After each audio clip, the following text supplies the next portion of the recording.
Cliff, I often wonder if when we look at the history of religious life, and we have so many individuals that we lift up and are inspired by, Martin Luther King, Malcolm X, Medgar Evans, Fannie Lou Hamer. I mean, just the list just goes on and on and on. In our context, Nelson Mandela and many of the African religious leaders that have gone and been consequential to their community. I often wonder for each of those individuals, to what degree did they know at their time of service that they were in a historical moment, that they were living through something that would impact generations to come? And I often believe they didn't know. All they knew is, within my context, there is something for me to do to impact the world around us, with no understanding of how their actions would speak to generations yet to come.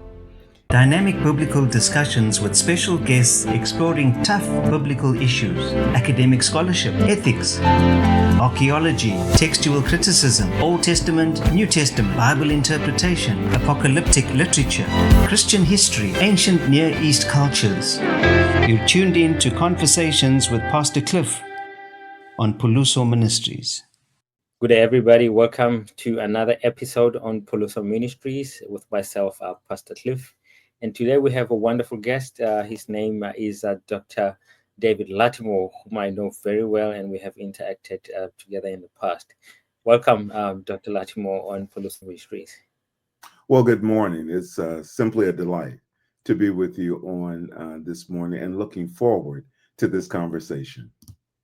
Thank you very much. I mean, I know many of our audience may not be familiar as to who you are. Could you maybe briefly introduce yourself and what has led you to do the type of work that you are currently doing? Amen.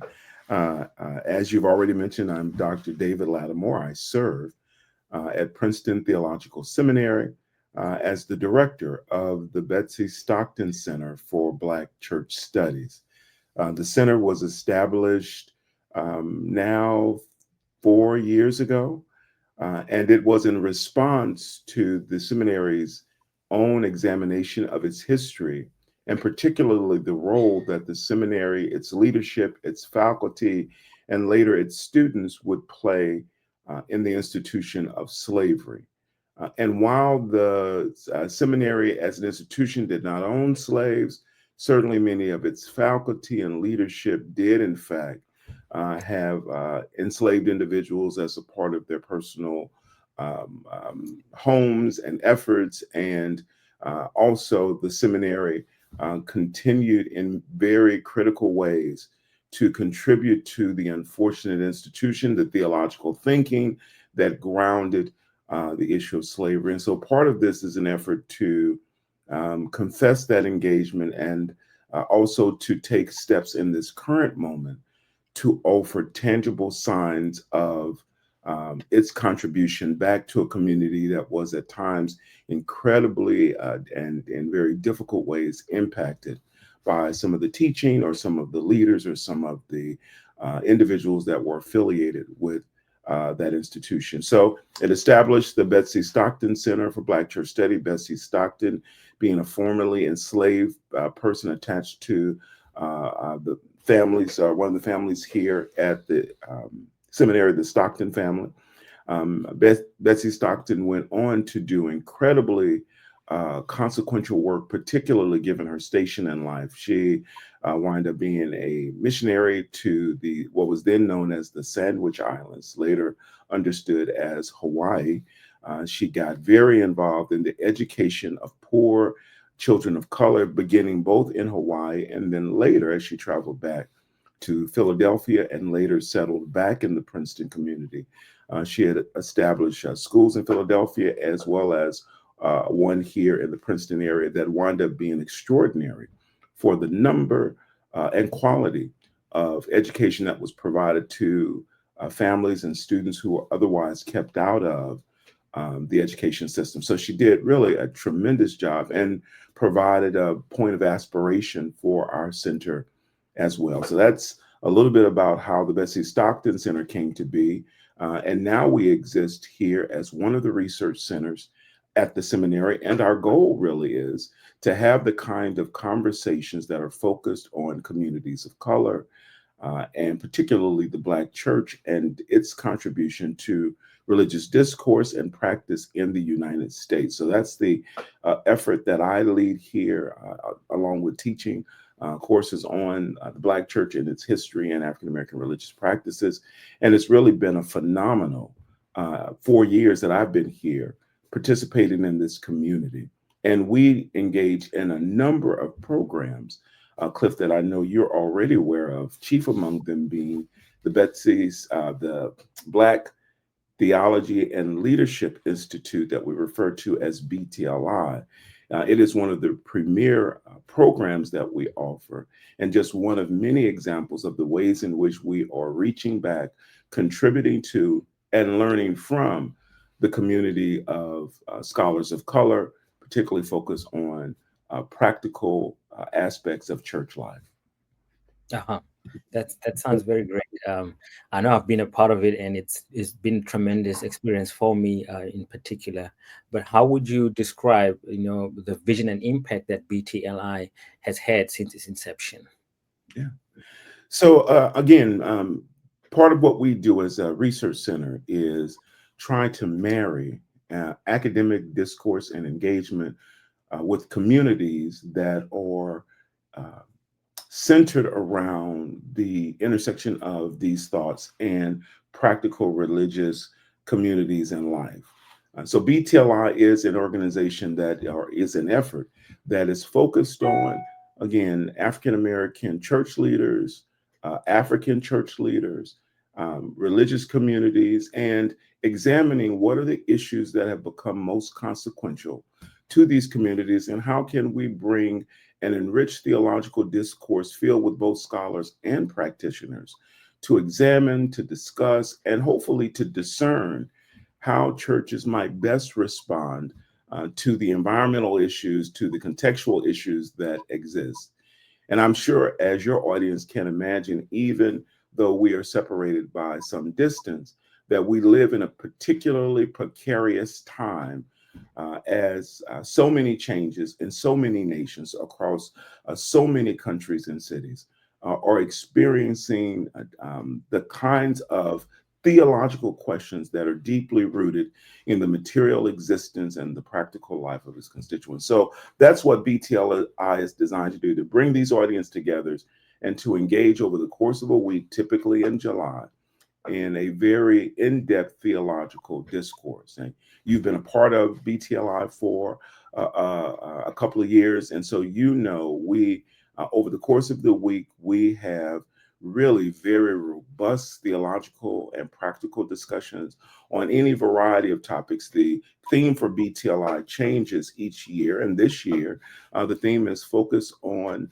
liberation and Black theological life. We thought it was important for us to come back to this discussion and to really examine, so what are the core elements of a liberative thought, and how has this conversation point evolved and changed, and what practicality does it present for the church today? What does it mean for us, really, regardless of your geographic context? What does it mean to have a faith that for so long we've talked about the liberatory element of the faith, even though we live in a moment where the concept of liberation and the elements of liberation have been applied beyond just the issue of race, as it was when you had someone like James Cone in the late 60s and 70s begin this discourse around Christianity and its relationship to the oppressed, and within the American context, particularly its relationship to Black America.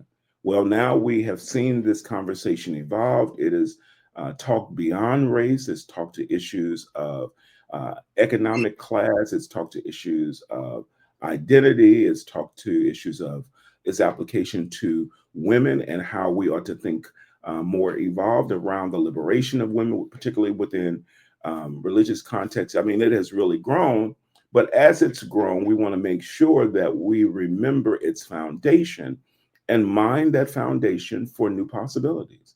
What might it mean for you and I in the churches that we exist in, worship in, and are strengthened by. What does it mean for these churches to refocus on the fundamentals of Black theology and, most importantly, on liberation? So that's what we plan to do over the course of a week's time here on the seminary campus. We've got a wide array of very talented and gifted speakers and preachers, and we're looking forward to an intellectually in-depth, a theologically strong, and a practically restorative and refreshing period of engagement over the course of that week. And we do this every year with the same hope. Let's inspire and let's learn from one another. That's wonderful, Dr. Latimore. And tell me, I know, I mean, we've interacted with a lot of church leaders at the BTLI during, the past week that we've had, particularly last year and the year before. But for you in particular, what are some of the most significant transformation or outcomes that you have witnessed, among BTLI participants, over the years? Great question. So a couple of things. The first of which is every year we're able to engage, again, church leaders, community activists, in conversations with some of the world's leading theologians. We'll have Dwight Hopkins here out of the University of Chicago, who has a long-standing history and a rich bibliography of books that he's authored and contributions that he's made to the evolution, exploration of liberation theology. We have J. Cameron Carter coming with us. And again, Dr. Carter he's a younger theologian. Well, he's probably in his middle age at this point. So he's now a rich and developed and defined scholar, but he's coming to have a conversation with us after having contributed both in the academy and in his writing, and also in his preaching.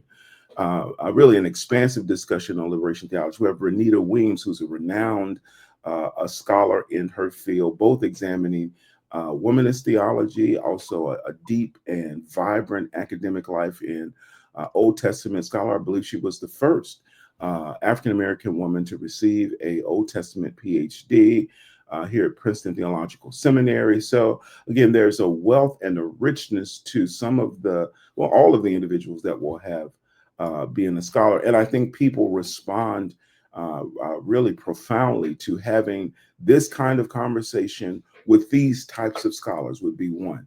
Secondly, the other element of BTLI that cannot be overstated, it is the opportunity to gather into the cohort. So we break the entire participant pool down into smaller groups. And each afternoon, they have the opportunity to dialogue with one another, to reflect on the morning lecture, and to help bridge the gap between the lecture and, again, their contextual place of service. And so it is important to us that we don't just hear these powerful lectures, but we also go back to our context and begin to think through, so what does it mean in the typical tradition of our faith? What does it mean for me to be impacted by these ideas and then to go and live them out in community? And part of the way that we get those insights is because of the conversation that is occurring between fellow participants at BTLI. Finally, I think the opportunity for us to simply worship. So every night we end our time together in a moment of worship, and worship that is deeply shaped by the African religious and African American religious traditions. So it really speaks to the audience in a very profound way and resonates deeply with their own need for restoration, refilling, and recharging before they go back to those places of service. So those are three of the points that jump immediately to mind, of places where people are truly transformed and find this gathering most valuable and impactful on their lives. Great. I know last year, 23 and 24, I mean, the themes were quite remarkable, not discounting what came before that. I know you center the BTLI around these particular themes. For example, in 23, the theme was searching for the Black soul and the Black preaching. And in 24, we had beyond the label of Pentecostalism. And this year, the theme will be reimagining the Black church. So tell me, with these themes that are coming up and that have been in the past, how do you center these themes in terms of reflecting on the challenges and opportunities within the Black church and the broader society? Mhm, mhm. So the issue of reimagining the Black church really is driven by a couple of observations. The first of which is that the problems that many of our communities face, again, regardless of where we are in the world, all of us can feel the pressures and the various ways in which our governmental, our business, our communal structures are challenging individuals to live in a way that's faithful to their faith tradition and to figure out answers to the plethora of problems that our people are confronted with. And so it, in some regards, is a repeated habit for the church at times in its history to go back and to re-examine how it is responding to the world around it as the church attempts to proclaim the message of its faith and the power of its faith to sustain individuals, families, and communities through times of turbulence and challenge. So this going back and reflecting on who we are and how we live out our faith and reaffirming in some degree the core elements of our faith is a habit that the church has practiced throughout its history. We believe at this current moment, and let me just use the US context as one example, but I think it's applicable across geographies.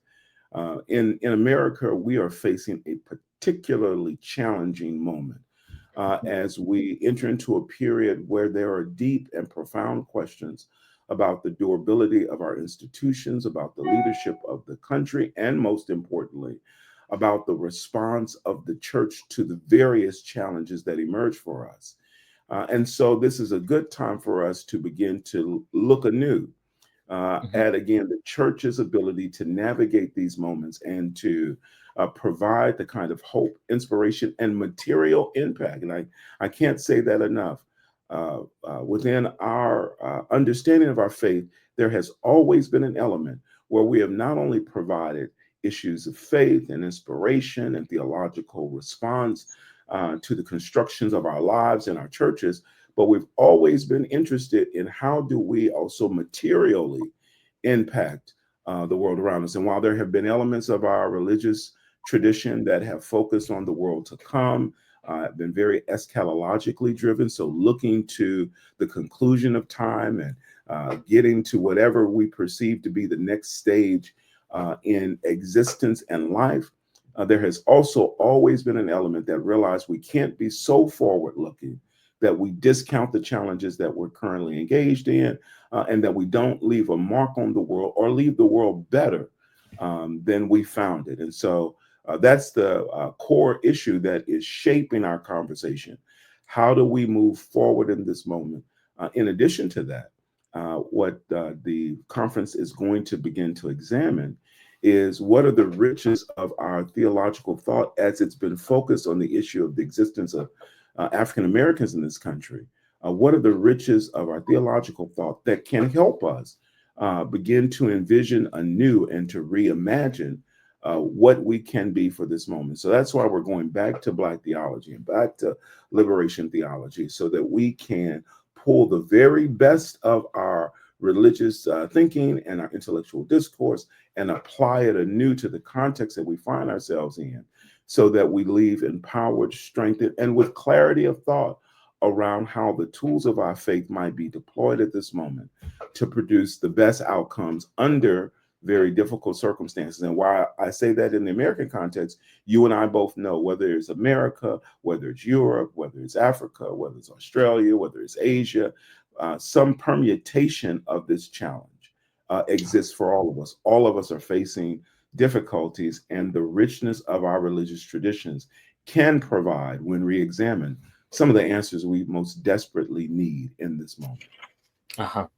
I mean, you touch on these plethora of geographical locations, and I know Mhm. BTLI has had a significant connection with Liberia, including some of the partnership with the churches over there and theological institutions over there. So, how did this relationship begin, and what has been the impact of this collaboration? Mhm. Well, Cliff, so one, let me confess that our engagement concretely in Africa has taken on a couple of different forms, and most recently taken on a new form. So again, I mentioned earlier the slavery audit that the seminary did, examining its role and engagement in the issue of enslavement. And one of those roles is that the faculty of Princeton Seminary was very influential in what is referred to as the American Colonization Society. And that society was an effort that once Africans were granted, or the enslaved were granted freedom or the end of slavery, the question was, what will we do with them?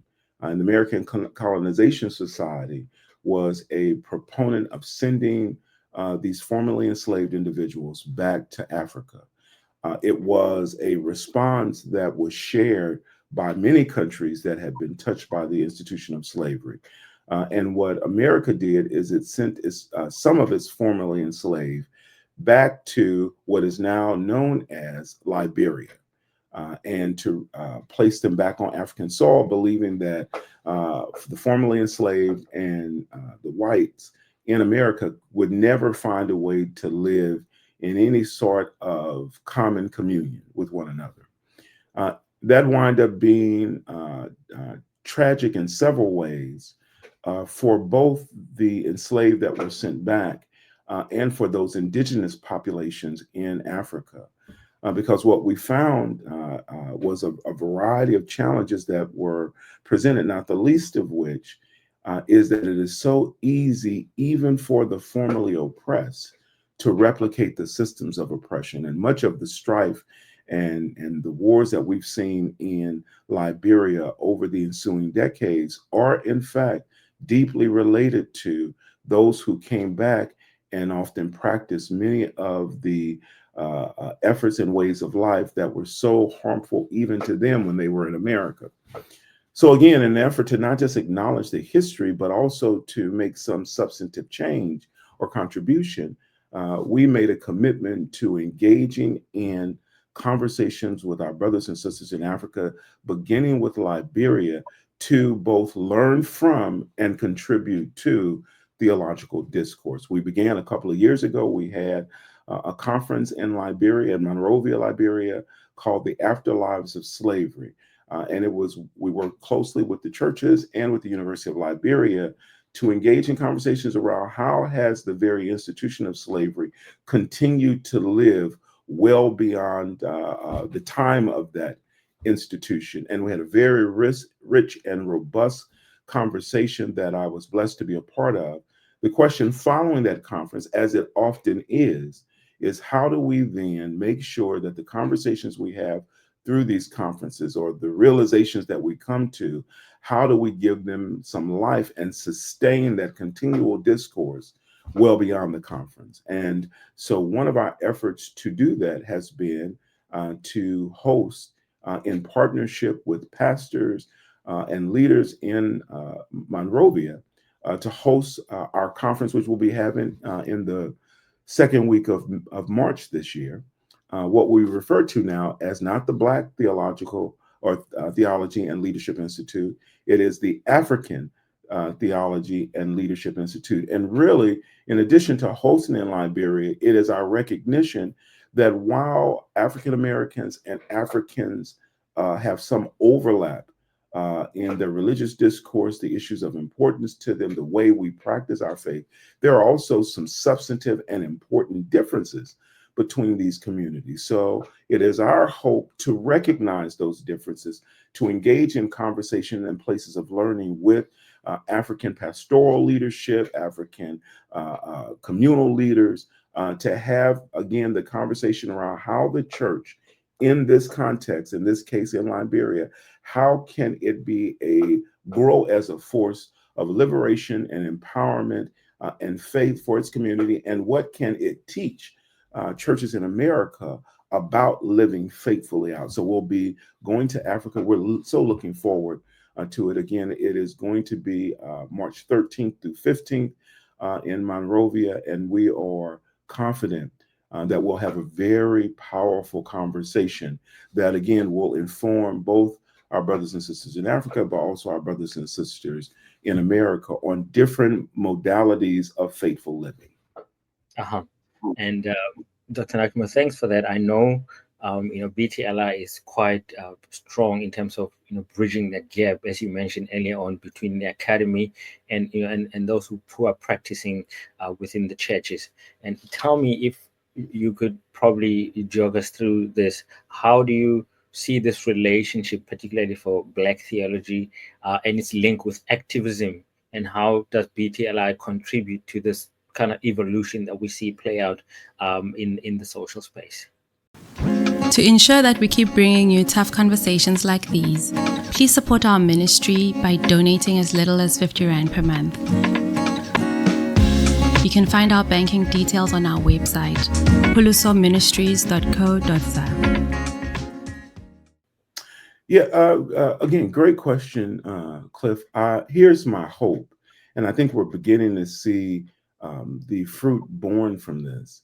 My hope is when we come together for these kinds of conversation, whether it be in Africa or whether it be in America, it is my hope that the conversations that we're engaged in, the understanding and deepening of our application and our practices of faith will empower our churches, which, and again, I don't think this is limited to the African American context. Many of our churches are providing care for communities that are under incredible pressure and families that are simply at this stage seeking to survive.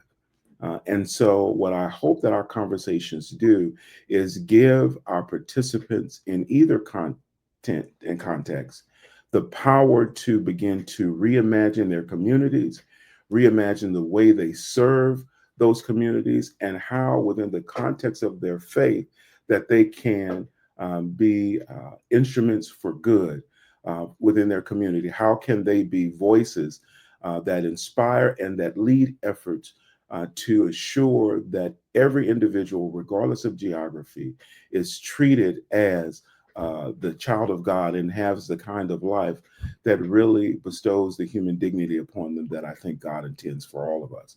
And so we've seen some efforts from BTLI, and I hope to see efforts emerge out of ATLI, where churches are rethinking their faith in very practical and, in the American context, what is referred to as kind of modes of social entrepreneurship. So going back to their communities, beginning to see the challenges that confront them and to envision ways of responding that are deeply theologically informed and materially impactful. And so, for instance, you mentioned the prior conferences that we've held. An example of that would be a couple of years ago, we did Searching for the Soul of Black Preaching. And really the cornerstone of that effort was, how can we reimagine preaching in a way that is not just used to sustain the institution of the church, but really empowers individuals within their own capacities to go out and live faithfully. And one of the ways of living faithfully is to impact one's community and to offer services that are instrumental to improving the quality of life. So what I hope that BTLI continues to do and what ATLI will do is to plant those seeds and to nurture those early ideas of how can we leave our communities better than when we found them, and how can we explore the riches of our faith to be able to expand what we understand is possible within all of our communities and for all of our people, so they might live nurtured and thriving and flourishing lives in God. That's fantastic and very exciting, Dr. Latimore. Tell me, I mean, as a director of the Betsy Stockton Center, what has been, the most rewarding aspect of, leading, BTLI yourself?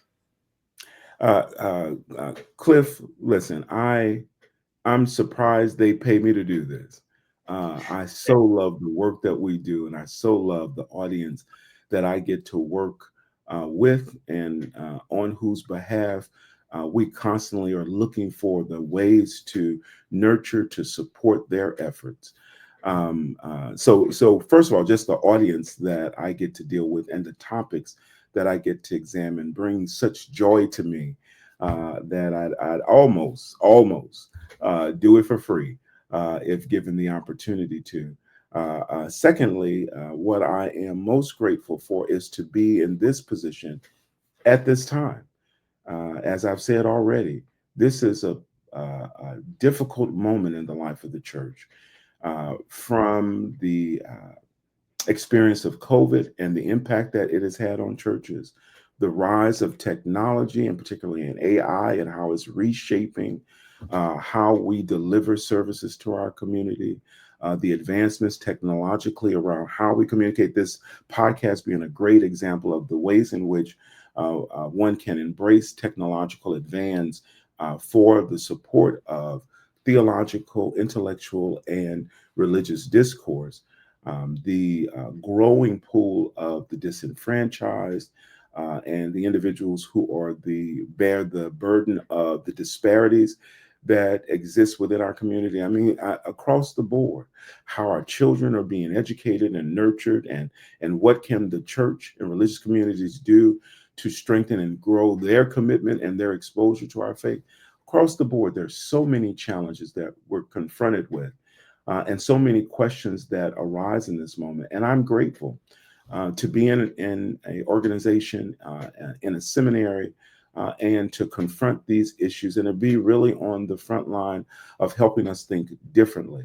The frustration is it can be overwhelming sometimes because of the number of challenges that the church is confronted. But I wouldn't want to be anywhere else at this particular moment to help the church respond to the issues that we confront and continue the tradition of our faith that has always believed that we have the capacity through the God that we serve and through the faith that we hold to transform the world, even if the numbers are not on our side, even if there is not an overabundance of resources. We know the richness of our faith tells us we're connected to a God that is committed to this protection and nurturing of the oppressed, and has always, in the African American tradition, we often talk about God making a way out of no way.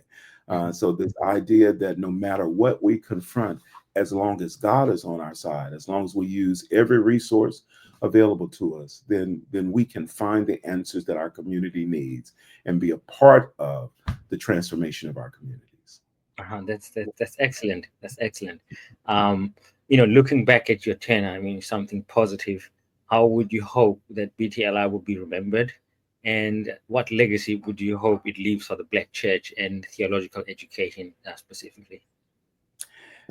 Cliff, I often wonder if when we look at the history of religious life, and we have so many individuals that we lift up and are inspired by, Martin Luther King, Malcolm X, Medgar Evans, Fannie Lou Hamer. I mean, just the list just goes on and on and on. In our context, Nelson Mandela and many of the African religious leaders that have gone and been consequential to their community. I often wonder for each of those individuals, to what degree did they know at their time of service that they were in a historical moment, that they were living through something that would impact generations to come? And I often believe they didn't know. All they knew is, within my context, there is something for me to do to impact the world around us, with no understanding of how their actions would speak to generations yet to come. In similar manner, I think that's true for all of us, myself included. We don't know which of our actions or what projects or what efforts we're engaged in that might live beyond us.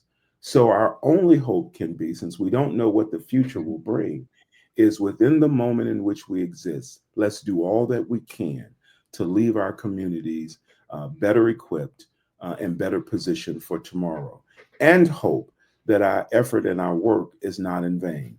And so that's a little bit about how I look at my time here at Princeton. I'm not sure what people will look back on a decade from now, 2 decades from now, and celebrate. But I do know this: I want to live in this moment in a way that does the very best with the resources that have been granted to me through the seminary, and most importantly, through God's presence, to help me have a kind of impact that at least changes the conversation today and might actually still be something that's looked at decades ago. And I think that's the opportunity that faces all of us. We don't have to feel like we are national leaders. We don't have to have the television, social, political, or governmental platforms at our disposal to have an impact. Let us simply live in a way that for the lives that have been entrusted to our care, that we do all within our power to make sure that they have the theological resources and the practical attention of ministry and the communities of faith to get through this moment and to thrive and to nurture. And if we do that, it may be for some of us, people will look back and there will be a legacy that lives beyond us. But even for those who don't achieve that level, to never underestimate the good that they have. You know, we in America, we often get captive to a theory of the great man, that we have someone comes in and Barack Obama falls into this category, and they are just so transformative that they are the leader of our community and move us forward. And there's some truth to that. Certainly, I don't want to diminish the tremendous contributions that many individuals have made to the advancement of our communities. Martin Luther King is such a figure. But it's also important for us to remember when Martin Luther King went to cities within the South to engage in the faithful but really bold engagement with existing structures that perpetuated disparity for our communities. Martin Luther King didn't do it alone. Oftentimes, he was operating within communities where there was already a pre-existing effort to try to address the issues of racial disparity, and he tapped into them. So our history is filled with individuals whose names have been lost to history, but who were nonetheless consequential to the very victories we now celebrate. So there's no telling where you and I will line up on the ledger. Whether people will be declaring the great work that Cliff has done 50, 60 years from now, whether elementary schools are renamed after you and streets are renamed after you, and there's all, we don't know what and just in case that's what happens, let me take this moment to say how completely joyous I am to have been in fellowship with you. So in case you become a famous person later on, at least I get my plug in now. But remember that those are not the only great individuals in our community, that there are lots of men and women who, and again, in the American context, who during the Montgomery boycott, who drove others back and forth to work, who encouraged others to participate in the boycott, who helped get individuals registered to vote in very difficult circumstances where they put their own lives on the line, who walked across the Pettus Bridge in Selma, Alabama, and I mean, the list goes on and on.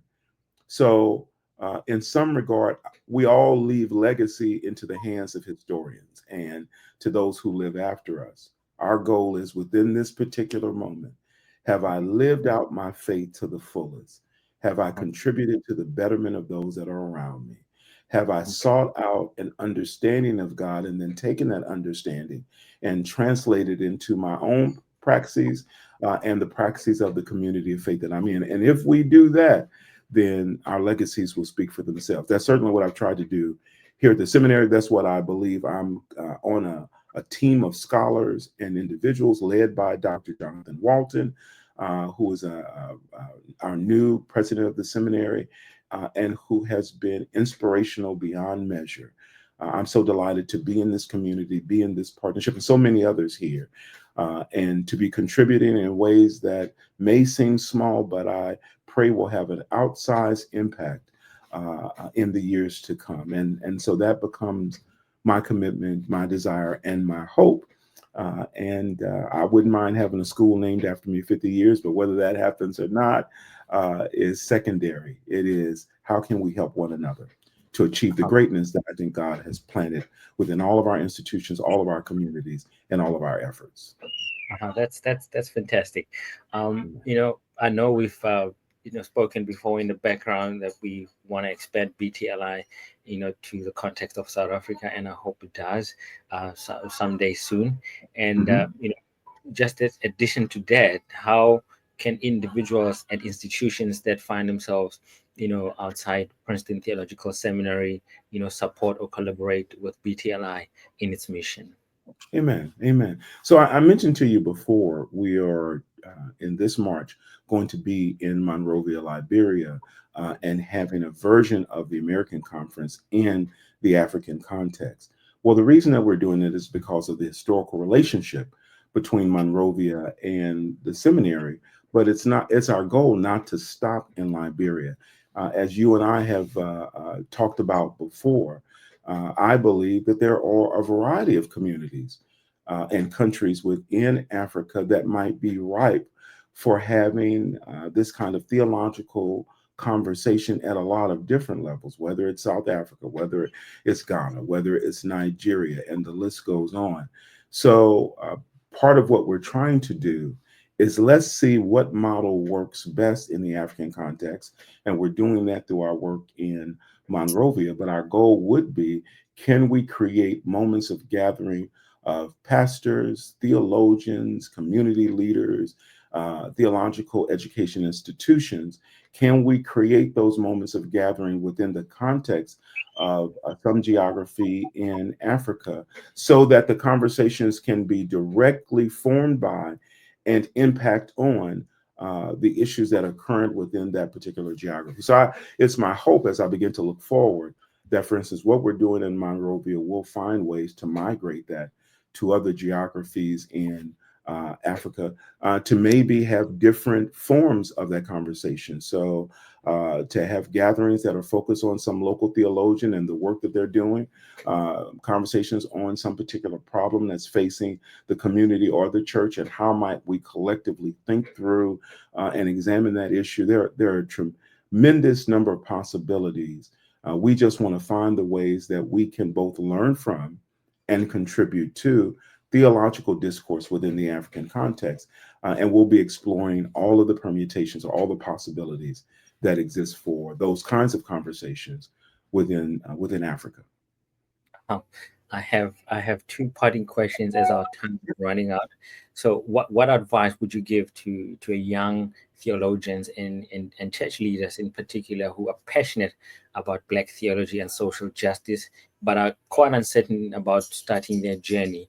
And how can they also stay connected to the work of BTLI? And how would you advise them to actually go on and start the journey?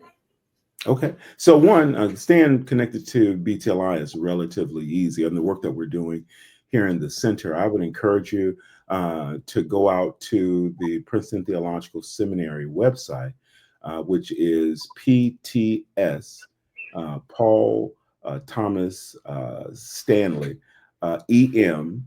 .edu, ptsem.edu. And there you can find the center, and you can also sign up for the newsletter that will keep you fully informed of the activities that we're engaged in. One. Two, I recognize that access to theological education varies pretty significantly across the globe. For some of your audience, they may have an opportunity to consider coming to Princeton Theological Seminary to participate in any number of programs that are available to us.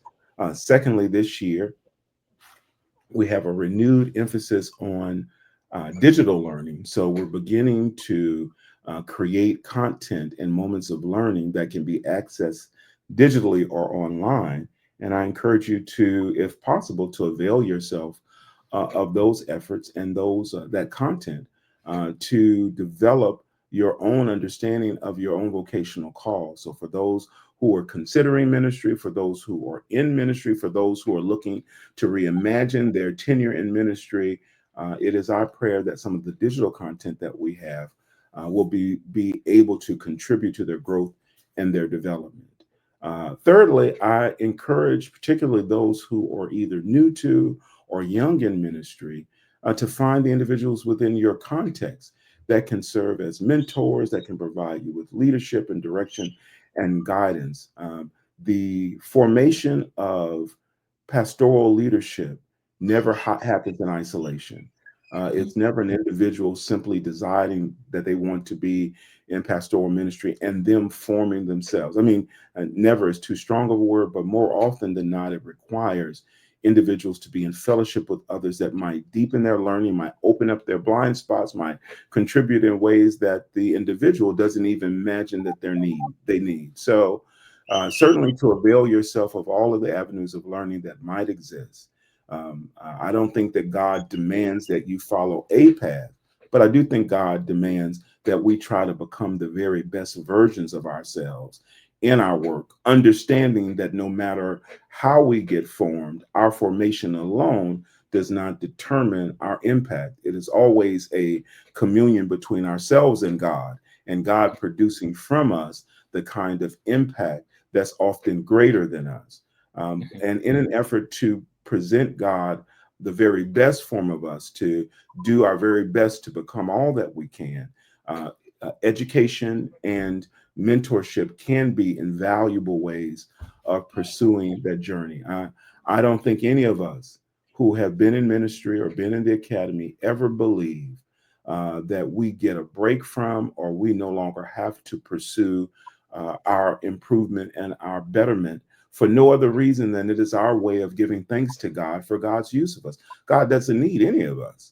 God can do God's plan without us. But God has been so gracious as to invite us into fellowship with God, that God might work through us to both honor our lives and impact our communities. And in light of that great and gracious gift, the least that we can do is seek out every avenue for self-improvement, for theological growth and development that are made available to us as our offering back to God to say thank you. I am always simply overwhelmed that God would use this broken cup to carry God's water. And so I want to, in every moment of my life, avail myself of the avenues for improvement. And I think your participation in PTS or any educational opportunity that's made available to you in whatever form is a part of that improvement process that's critical to our long-term service to the community and the kingdom. Dr. Latimore, it's certainly been great. I've enjoyed the segment that we've had together, and I certainly hope our audience has enjoyed this because you've brought out valuable information about them connecting with the academy and also being a part of BTLI. And we certainly hope that many of them will take you up on this offer to connect and be part of the larger community that is trying to make a change out there. Thank you very much.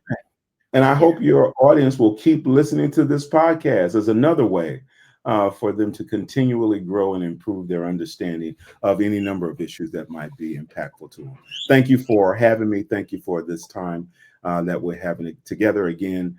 Blessings on the work that you're doing. And please know that any of you who are listening are welcome to consider your participation either in our conference in Africa or our conference here in America in BTLI. Thank you very much, Dr. Latimore. It's certainly been great. And certainly we're going to call you next time to, after the conference, and we'll talk about what actually happened in the conference. Thank you so much. Amen. Amen. I look forward to it. Great. Thank you. Puluso Ministries is a non-profit educational enterprise founded in 2019. The ministry is informed by academic scholarship. At Puluso, we embrace multiple perspectives in our engagement with Scripture. We seek to provide non-Christians and Christians from all backgrounds and denominations with resources that provide an honest intellectual engagement with the Bible. We embrace multiple perspectives in fostering a more open, moderate society into the 21st century and beyond.